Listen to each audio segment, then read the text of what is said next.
Hey y'all, I'm Gray the TF2 Weapon Guy, and I decided to talk today about a topic suggested by my friend and competitive partner Citric. Shout out to him because it's a really cool idea that I never would have thought of. It's about the difference in balancing between public servers, pubs, and competitive. So, first we should cover some of the differences. In competitive, as a general rule, each team will practically share a hive mind just due to the shared communications. So everyone on each team knows where everyone on the other team is at any given time and knows what's happening. In pubs, you also can't be certain of what the enemy is feeling. There are three main types of competitive. Sixes, which typically has 2 scouts, 2 soldiers, a demo man, and a medic, and Highlander, which has 1 of each class, and 4v4, which typically has a scout, soldier, demo man, and medic, although sometimes changes classes. It's a little less applicable in this situation. With competitive, the objective is always of the utmost importance. You can't expect anyone to neglect that. And then finally, 5CP is by far the most common game mode in 6v6 competitive, and King of the Hill is also very common. Payload and Attack Defend do show up, and CTF Arena and Special Delivery are never played. So, those are all laid down. First two, by far the most important, so they're going to be the ones we're touching on with these two weapons.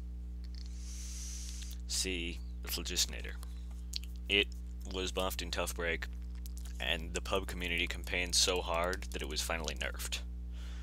That's because with the lack of communication in pubs, a Phlogistinator could just buff themselves up and then attack from nowhere. However, in competitive, the lack of the air blast means that your team will be very, very, very vulnerable to incoming projectiles, and it should only be used if the other team has no coordination whatsoever and can't see a Phlog coming. Right.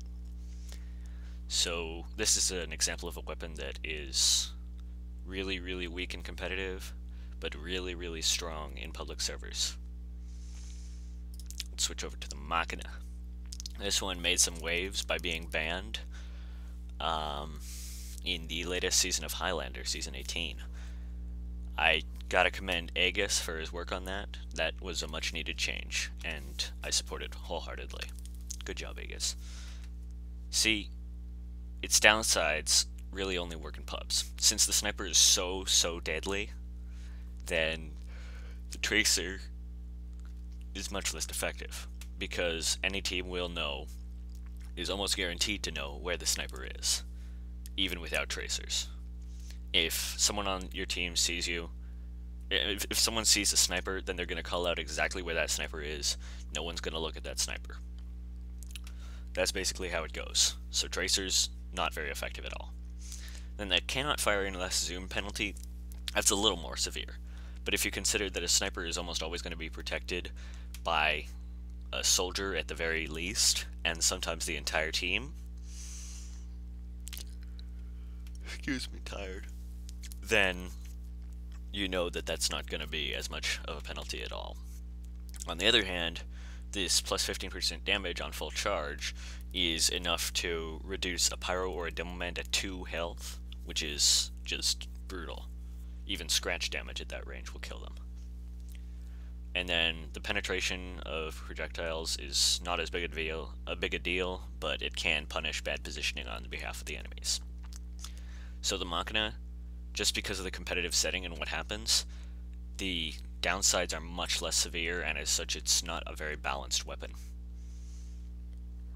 Now, with matchmaking on the horizon, I don't know which side Valve will swing to. I don't even know if it's possible to keep a weapon similar to what it is now and still make it balanced for both competitive and public servers. I don't know. It's a very iffy decision. That will be for a later date. I hope this helped illustrate the balancing differences between pubs and competitive. Thank you for watching. See you next time.